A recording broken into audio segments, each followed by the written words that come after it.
How to fix Michigan football next on Michigan Podcast. But there's going to be one team that's going to play solely as a team. No man is more important than the team. No coach is more important than the team. The team, the team, the team. Looks deep for Anthony Carter. Waits for it. Hit. Caught. This is no time for that. In the pocket and a sack. Tim Jamison. Brady gets terrific. Throws it. Get it. Touchdown. Knight again. Schultz just before Brazil got him. And a leaping interception by Woodson. Harbaugh back to throw over the middle. Caught by Collier at the 5 on his feet. Touchdown, Michigan. On its way. It's good. He's 5'7", 179 pounds, a junior at Michigan. But Jamie Morris packs a wallop, and he delivers for Bo Schembechler. And here's your first play. Pressure coming. Sack. It is Glenn Steele, number 81, who fought his way through the traffic. Option. And Robinson calls his own number, and he's going to score. Oh, an easy touchdown for Robinson and Michigan.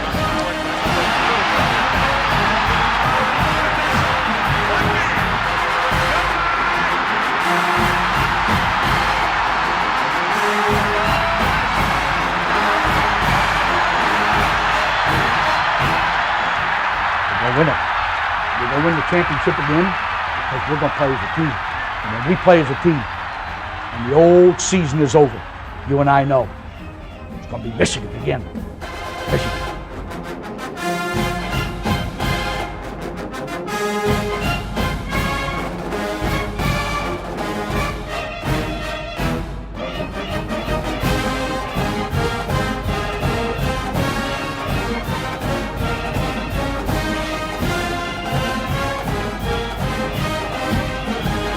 Go Blue! I'm Steve Deace. Welcome to this week's episode of Michigan Podcast, where unlike the team, we fight on. So, obviously, it's bad. That's my in-depth analysis. It's bad. It's really, really bad, in fact. And I thought, you know what? I don't want to come on here this week and just start cutting myself because I want to hurt people. Not that I'm not capable of just droning on and on and on with gallows humor and woe and lamentation. Believe me, I am, and it's where my darkened, black, soulless heart currently is. Because my cotton picking maize and blue heart, Pastor Ufer, it's gone. I've lost my faith. And don't you put that evil on me, Ricky Bobby. Okay? So I could do that. And there's a large part of me that would love to, and I know that every Ohio State fan currently watching tuned in for that. But it's Christmas time in Hollis, Queens. So I'm going to try something new and different. I'm going to try to be constructive when really I just want to spit on my hands, raise the black flag, and start slitting throats. So I'm going to try to be constructive this week here on Michigan Podcast. If I were Ward Manuel, the Michigan AD, how would I fix this? So let me begin, because in order to fix the future, you need to have an understanding of how you got here in the first place. You need to be honest about your past. To that end, let's look at the last 3 failed football coaches at the University of Michigan. All right? Let's start with Rich Rodriguez. Now, he was the new hotness coach. That's what we'll call him. He had an innovative zone read offense at the time, but he wasn't fully vetted as a fit at the University of Michigan, and a desperate administration kind of turned to him in the hopes the buzz would heal deeply divided factions after Pat Fitzgerald, Kirk Ferentz, and Greg Schiano all said no. And, Michigan man Les Miles was at the zenith of his coaching career at that time at LSU. He was who the former players and fans wanted, but the administration did not. And so they kept looking for names outside of Les Miles that would say yes. And finally, it was Rich Rodriguez. And so they thought maybe his new hotness would catch lightning in a bottle. And instead, the exact opposite happened, and we had to get out the Geiger counter. So we tried the new hotness coach. Then we went to Brady Hoke. And Brady Hoke was the nostalgia coach. Remember his money line at his press conference? This is Michigan, for God's sakes, right? He a former position coach on our only national championship team post-World War II. He was loved by the former player network at Michigan, as well as the administration, AD Dave Brandon at the time. And the expectation was that, he was kind of a proxy for putting the band back together. Greg Madison came back to Michigan for Brady Hoke, left the Baltimore Ravens. And this was going to put back, the era, the Bo era, kind of build that bridge to the past in order to forge a future. And that any blemishes that he might have would be covered and accounted for because Michigan's infrastructure would cover any of those holes or divots in his resume. And meanwhile, he would just be free to kind of sell the program with that aw shucks persona that everybody loved. So we tried that. The next coach we tried was the savior coach. Okay. And Jim Harbaugh stepped into a situation without an athletic director at the time and a brand new school president in Mark Schlissel, who didn't care about sports and give a whit about football. So Harbaugh was granted the closest thing to full autonomy any coach north of Nick Saban has been granted in this era of college football. There was really no one to tell him no. But given his sterling resume prior to the prodigal son returning, he was hoped, anyway, the expectation that he was the rising tide that would lift all of the program's boats. And that he essentially, hey, Michigan football is a problem, throw Jim Harbaugh at it. Like government throws money at a problem. And throw enough Jim Harbaugh at it, he'll attack it with enthusiasm unknown to mankind, and that'll fix it. Each of these three men are different in their approaches and accomplishments, but they all have one thing in common with their failures. An administration, incompetent, dysfunctional, that set them up to fail. For Rich Rod, it was the failure to unite behind him. For Hoke, it was the hot mess that was his boss, former athletic director Dave Brandon, his divisive tenure that caused a, mass protest on campus. And now for Harbaugh, you are seeing what happens when a football coach is given an endless budget and little accountability. You see things like his unqualified son coaches not one, but two position groups on the staff. He hires offensive coordinators like Josh Gaddis on a whim. Literally just called Josh Gaddis on the phone. They didn't know each other and offered him the job right then and there. Put his dad on the payroll. He builds a brand, not a program. There is no vision for Michigan football. You and I don't know what Michigan football is about other than him. It's about Jim Harbaugh. But it's not a brand. It's a program. Bo Schembechler was a great coach, but there was a style that you expected out of Michigan football. It wasn't just, we sell out the stadium every week. And under Jim Harbaugh, it's a brand. It is not a program. And it's clear that he has lost his players. That's very clear. He's lost the team, and the culture at Michigan is broken. And I think it's irredeemably so. And now Harbaugh is mired in a roster, black hole, with no quarterback, little experienced depth on a roster right now, a team that is riddled with injuries and opt-outs. And you look at it's because of that 2017 class. Remember, the 2016 class is what essentially unraveled Mark D'Antonio's program at Michigan State. The 2017 class is doing that to Jim Harbaugh right now. 29 players signed in that class that was ranked number 5 by 24/7 Sports. 20 of those 29 players, 70% of them were total washouts, did nothing at Michigan, or transferred before accomplishing anything. 20 out of 29. No program can sustain a washout rate like that, an attrition rate like that. And that's what's decimated the Michigan roster for this season. See, Michigan thought when it hired Jim Harbaugh that it was getting the Harbaugh we saw at Stanford. And if I could use an analogy, Jim Harbaugh at Stanford was the Peter Jackson that did Lord of the Rings. But what we got was the Peter Jackson who did King Kong. The director who thought, now that I've arrived, now that I've done my magnum opus, I can kind of do what I want to do and no studio is going to tell me no. I can do a self-indulgent mess called King Kong. And that's what's happened here. We didn't get a coach that came here with the eye of the tiger. We got a coach who came here with Chewy, we're home. Put his feet up. It's good to go. He's lost his edge, man. It's pretty obvious. He has lost his edge. And when you watch him on the sidelines, when you listen to him off on the air after games, it's a defeated guy, a defeated dude. Sad to watch.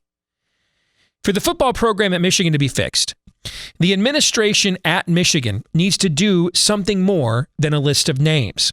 It needs, finally, for the first time, a plan. A plan. See, what happened with Rich Rodriguez is there wasn't a plan because Bill Martin didn't agree and the administration didn't agree with what the fans and the players wanted. And Dave Brandon's plan was a man, Brady Hoke. And Jim Hackett's plan was we need a savior. And he was right. But just hand the keys to Harbaugh and see what he can do. No, what we need now is Michigan to lead. Michigan to lead the way. The administration needs a plan. And that plan needs to have more than random actions. Random actions are not a plan, Ward Manuel. So as someone that gets paid to help people strategize for a living, allow me to suggest a plan to Michigan's athletic director, who so far, to his credit, has made 2 hires in hockey coach Mel Pearson and basketball coach Juwan Howard that so far the early returns are very promising. But this hire is obviously for higher stakes, and it simply cannot fail. If it does, Michigan is officially Nebraska with a bigger brand. It has fallen, and it may not get up for the foreseeable future. The plan that Manuel needs is to follow substance over symbolism, as in who has the proven substance as a coach and a leader of men to end Michigan's longest championship drought in the proud program's history. And I think there is a specific profile of coach Manuel should be looking for. And it's vitally important to profile the type of target you're looking for before you start looking at specific names. You want the names to fit the profile, not twist your profile to fit the names. Now, however, before we lay out that profile, there are always outliers that if they become available are cause for pause. In this case, there's 2 certified Hall of Fame coaches with college coaching resumes that are clearly superior to Harbaugh's. That's Bob Stoops and Chris Peterson.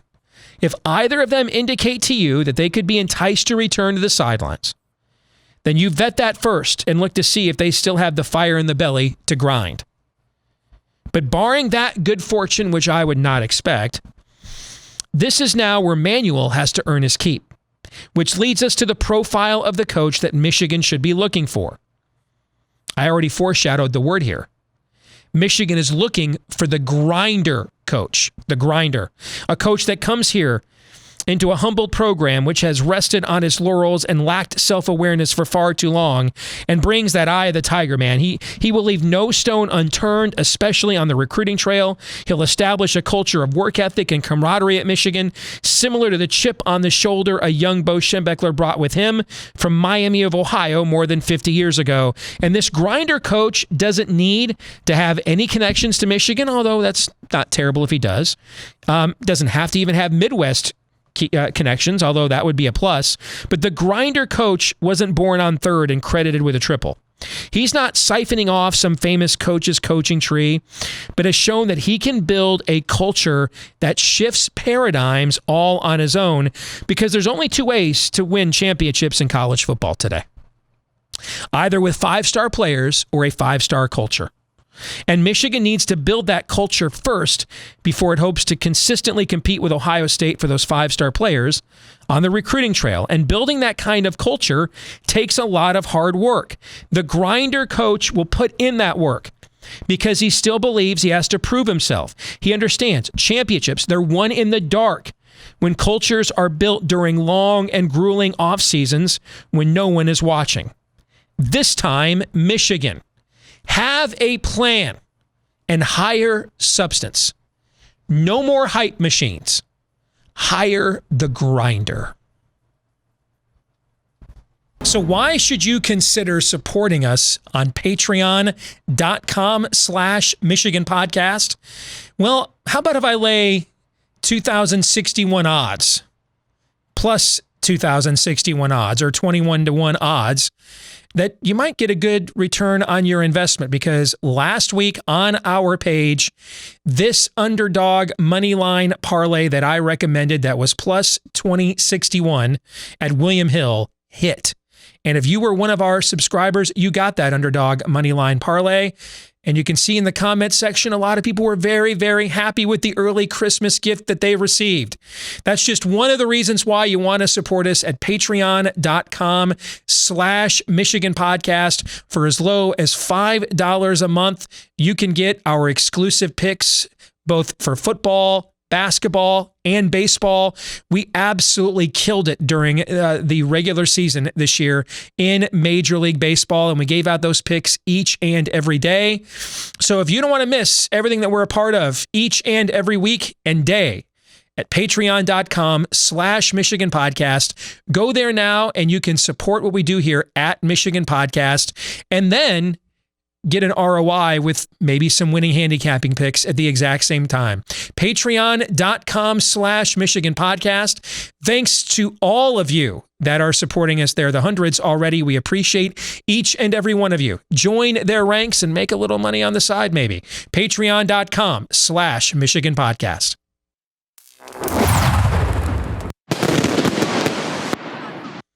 Time now for the 10-minute war here on this week's episode of Michigan Podcast, and joined by our good friend who himself has quite a page following college football here on YouTube. Mark Rogers, good to see you, brother. How are you? Good to see you, Steve. I miss my typical introduction as being the most reasonable Ohio State fan out there. Well, because I'm about to propose something to you that might make you less reasonable of an Ohio State fan, okay? But I took care, before you came on, I took care of Ward Manuel's job of fixing Michigan's future. Now and I knew you would very capably, so I didn't want to take part in that. That's all right. I appreciate it. Or at least, it sounded good. Who knows if any of it's right or not, all right? Let's talk about euthanizing its present. Because I know your fan base got pretty upset at the news that broke earlier this week of Michigan pausing football activities for suspected positive tests. And the word was this morning that, hey, these were false positives. Michigan's going to go back out on the gridiron. And then word broke this afternoon, nope, they're still going to stay virtual. And I know there's talk about, Michigan's just doing this to duck the beating that they're going to get in the game. I hope that is true. And I would be beyond ecstatic if they put this season out of its misery and we're using this as cover to not play out the next 2 weeks of the torture porn known as Michigan football. I don't know if Tipper Gore is still alive, Mark. But if she were, she'd be holding hearings right now in the Congress about why these games need to come with a warning label and should not be viewed by America's youths. This is beyond painful. You're watching a team quit and bleed out in real time. And with no crowd there, it just makes it sound even more and feel even more like you're watching Chopin's funeral march being played out in a football uniform. End it. Call Jack Kevorkian. I believe he was from the state of Michigan, as I recall. Have him pull up the van there outside Michigan Stadium and hit the switch, hit the kill switch, fire up the pipe, go ahead and pump in the gas. Not the type that makes a car go, but the type that makes the body stop, if you know what I'm saying. And make this end, please. Steve, I know that you've taken a complete turn on this rivalry in the last 2 years and want no more of it. I cannot believe, though, that you as a competitor and want your program to be a competitor, want to take them off the field, even in what is most likely going to be a 5-touchdown beatdown. And Ohio State has not really shown us that they're that good yet. We know that the talent's on the roster, but they've got their issues as well. Not to the level of Michigan, of course, but still good enough to be 4-0. Do they have motor function, Mark? They have motor function, right? The last time I checked, yeah. IQ above 14? Something in that range. Problem solved. They're good to go. They're going to name the score because this team don't want to play any more football and hasn't made it pretty obvious for the last few weeks, Mark.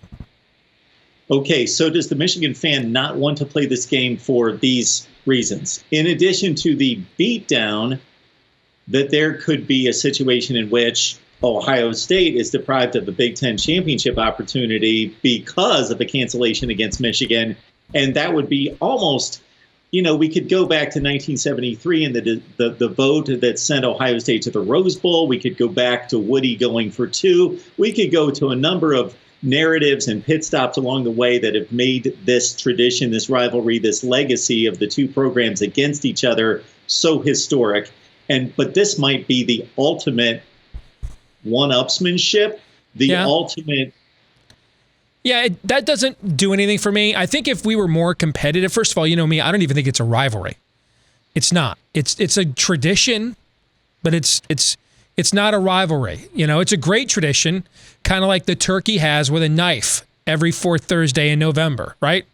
That's not a rivalry. It's not a rivalry. The turkey gets slaughtered and dismembered by said knife every Thanksgiving, but it is a grand tradition. But why do you think Ohio State fans, and not just fans, the program is still that obsessed with Michigan to have the calendars and the clocks running posted in the athletic facilities and all that's devoted and same reason I was obsessed with Sparta High School when I was playing basketball at Rogers High School way back in the day in West Michigan, a school that no longer exists. I was obsessed with Sparta. I was a kid that would come off the bench, but I was obsessed with Sparta. You know why? Because they were by far the worst team in the OK White Conference. The only time I ever scored 20 points in a high school basketball game ever, Mark, was against Sparta, right? So I was obsessed. First, we had the schedule every year. First thing I did, hey, when do we play Sparta High School? Because I knew, man, one shining moment. Fire it up. All right, I knew that was my game. That was my jam. I wasn't just going to be a spot, shooter, 7th or 8th guy off the bench. I'm playing 20, 30 minutes tonight, and Papa needs a new pair of shoes. You know what I'm saying? I got my basketball Jones. That's why y'all are obsessed. You're obsessed about the dude's face you keep caving in, and he keeps showing up to a recave in. I'd be obsessed about that too. So it's not a rivalry. It's a tradition. But again, it's a tradition like a turkey has with a knife every Thanksgiving. They always lose, okay? But everybody just shows up to watch. So if Michigan was more competitive in this rivalry, then yeah, I would take some sadistic satisfaction out of COVID denying Ohio State. But I am so beaten down, I don't even dislike Ohio State anymore. I don't even care. I just don't. So to me, it wouldn't matter if the next few games were Minnetonka State, Kyrgyzstan State, we were playing North Korea State. I wouldn't care. All right. I just hit the drip.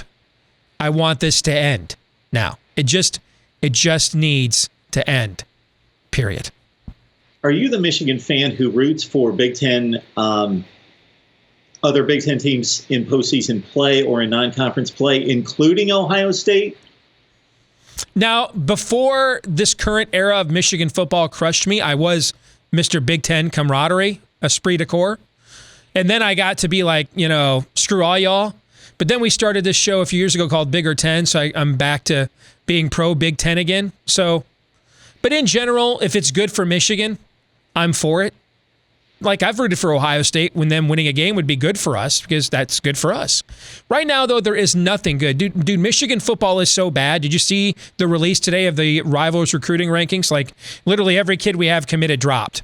Like, you even committing here, all right, it's like you've been scarlet lettered, all right? It's like every one of these kids that we are going to sign is called Nathaniel Hawthorne. So, no. I want this to stop the way you want a cancer to stop. This isn't a football season. It's a metastasizing tumor. Make it end. That said, Steve, okay, take yourself out of the mix as a fan and think of it objectively, as you are wanting to do, just as a college football analyst.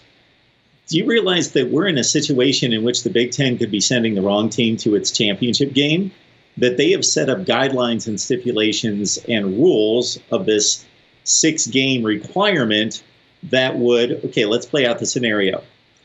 Indiana most likely plays its next 2 games. They finish 7-1, and Ohio State, let's say, only can play one of the 2 games, and they finish 5-0. Mm-hmm. Okay, I can understand there being an argument there. Okay, 7-1 versus 5-0, even though conventional wisdom is that Ohio State's going to beat their other 2 opponents that they didn't get a chance to play, Maryland and either Michigan or Michigan State. But I get we can't assume things. 7-1 could be considered better than 5-0 because you have to have a minimum games standard. Okay, I still don't like and don't feel that the 7-1 team that lost to the 5-0 team should go. But let's say, and we're seeing games drop like flies constantly, 19 last weekend across the nation. Let's say Indiana can't play their final 2 games and they finish 5-1, and Ohio State's 5-0.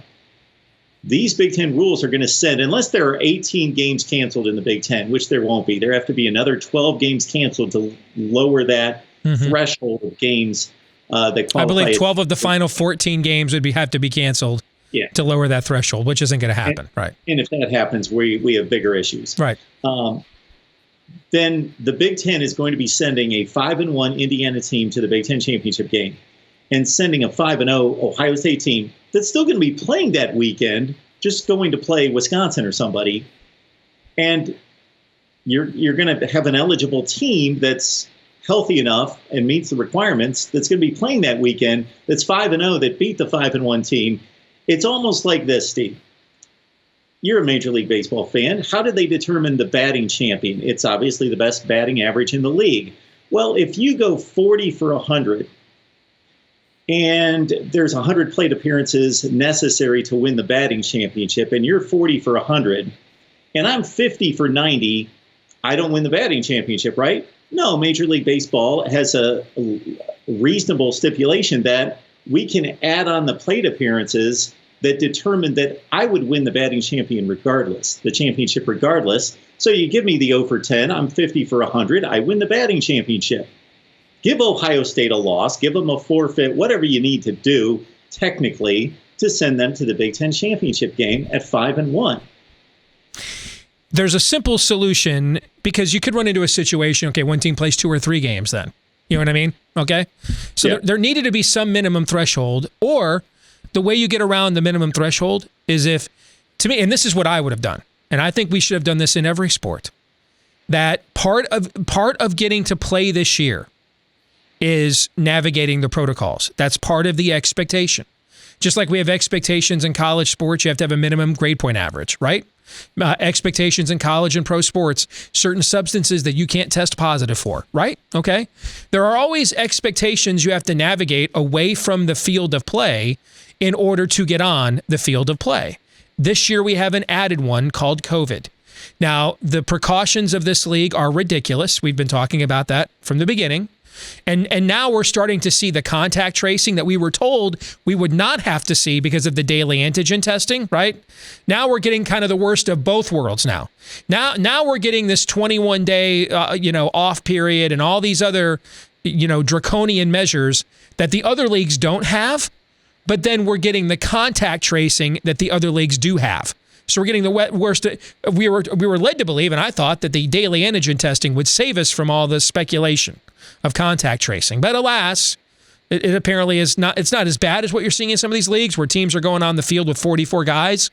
But we are seeing contact tracing on top of everything else. Here's what should have happened. And I firmly believe that if Graham Mertz had not tested positive, Wisconsin would have played that week. And I firmly believe that if it was not a divisional opponent, because now Ohio State's going to play this week. Smart move. Hey, take the week against the non-divisional opponent off and get your ducks in order and then go play your divisional opponents. See, what should have happened is this. If you can't play that week, it is a forfeit. No minimum threshold of games. Any games that cannot be played are a forfeit. If the team that you were scheduled to play can't play, you get a win. And if you're the reason that nobody could go, that the game couldn't be played, you get the L. And they should have done that when they screwed up and delayed the season so we couldn't have any bye weeks. Now, these other leagues that have bye weeks built in, that have schedule flexibility, you don't have to do that. You have makeup dates. But our league, we didn't have that. And so if you're going to try to play 8 games in 8 weeks, what we should have said is, okay, if you're the reason why a game can't get played, you forfeit. Period. That's a loss. So Wisconsin, you took a loss in that game against, what was the first one they had canceled? I want to say it was Purdue, right? Nebraska. Huh? Nebraska, that's right. So Nebraska, you won that game 2-0. Ohio State, you didn't want to play Illinois last week. You said you could have, but you didn't, out of abundance of caution. Cool, Illinois, win. That's what should have happened. No minimum threshold, but if you are the reason that the game cannot be played, that is a forfeit and a win for the other team.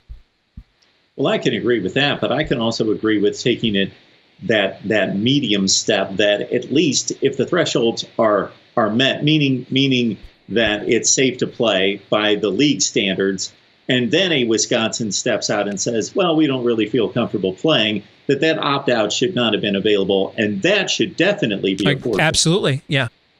Absolutely. But listen, you're going to have a hard time getting any sympathy for me at the moment. I'm looking for Jack Kevorkian's bus. Okay, I'm looking for his van to pull up outside of Michigan Stadium right now, Mark. Y'all can have your playoffs and championships. We don't know what those are at Michigan. We're being utterly and totally humiliated. This is worse than Rich Rod holding hands to Josh Groban. It's the worst I've ever seen, by far, because we have better players now than we had when those guys played. Something like 17 four-star recruits are not playing any kind of significant minutes on defense right now. It's just some kind of obscene number like that. I mean, I don't know what we do. Hassan Haskins got a 60-yard run and then didn't get another carry for 30 minutes of live action. He wasn't hurt. I don't. You know, the coach's kid gets not one but two position coaching jobs. He has no qualifications for. What's going on here is beyond. It's not a disaster. It's not a hot mess. It's Chernobyl, man. So I would love to have the laments and complaints you all do about minimum thresholds. We're at a maximum threshold of toxicity and frustration. So you all can have your minimum thresholds, Mark. I just didn't expect it to see it with the guy that you've got on the sideline with the way the teams performed for the first few years. Oh, did you hear about what happened where there was a Michigan Daily reporter who was allowed to sit behind the bench, the only media person out there on the field, not in the press box, okay? And they sat behind the bench. That catch that A.J. Henning, the freshman receiver, made, that great catch where he jumped over that guy, right? And I joked on Twitter, hey, given the way we coach, that kid won't play another snap rest of the game. Didn't play rest of the game after that.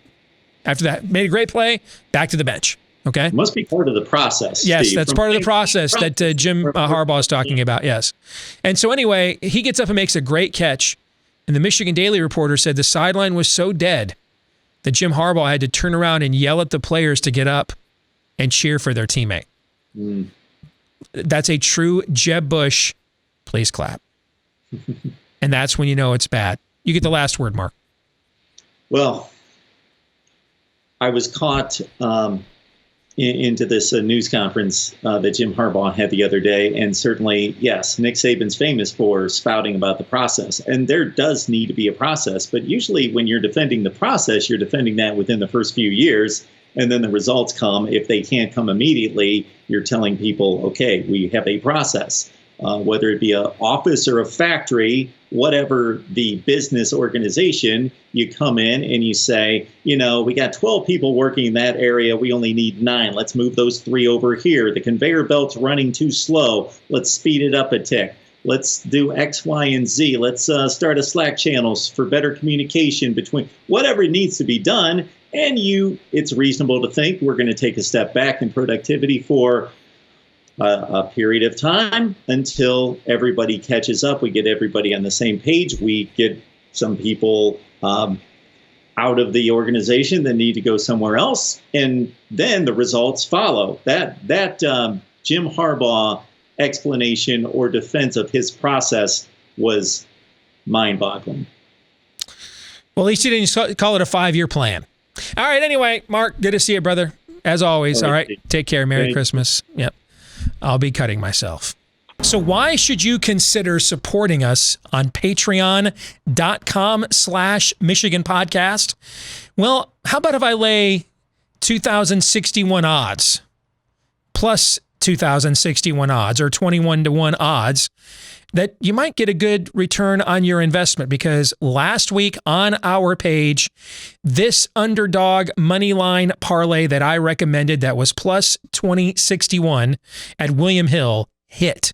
And if you were one of our subscribers, you got that underdog money line parlay.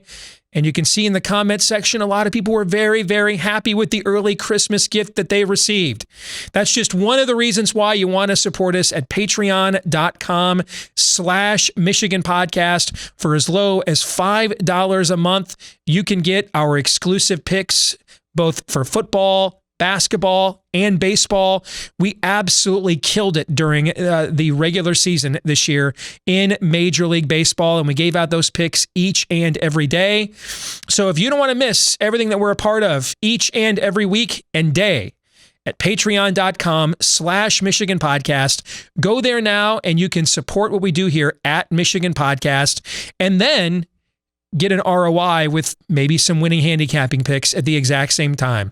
Patreon.com/Michigan podcast. Thanks to all of you that are supporting us there, the hundreds already. We appreciate each and every one of you. Join their ranks and make a little money on the side, maybe. Patreon.com/Michigan podcast.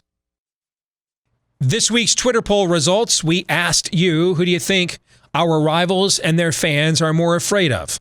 Harbaugh's program at Michigan or a new coach coming into the program? 86.5% of you said a new coach. 13.5% of you either need drug tested or you're trolling us. But thanks for playing. This week's question of the week from Jarrett. What do you think of Jim Harbaugh as next Detroit Lions coach? I think Jim still has a top 5 all-time NFL win percentage, and I think with where he's at right now, the NFL is a good fit for him. I think he just wants to kind of just do the nuts and bolts of football, the terra forma actions required of building a culture in a college football program. We've just seen after 6 years, Jarrett, that's not his thing. So whether it's the Lions or another NFL franchise where, if you don't like guys, just cut them, trade them, move them. You can't really do that in college football. But I think I'd be very interested in at least talking to him. And if he's got the fire in the belly, I'd certainly take a look at it. And I'm fine with Jim Harbaugh coaching anywhere next year other than Ann Arbor, Michigan. That'll do it for this week's edition of Michigan Podcast. You can like, rate, subscribe, share, 5-star review, whether it's YouTube, Stitcher, Google, iTunes. However you access this show each week, do any of those things to help us grow our audience and reach more Michigan as well as rubbernecking, gawking, sadistically enjoying themselves Ohio State fans, which is the second biggest segment of our audience right now. But hey, you know what? Hey, your Google AdSense money, cash is just the same, so thanks. But please keep that feedback coming and help us to keep growing and sharing the show. That'll do it for this week. Next week, I don't know what we do next week. I just know it will be painful. Until then.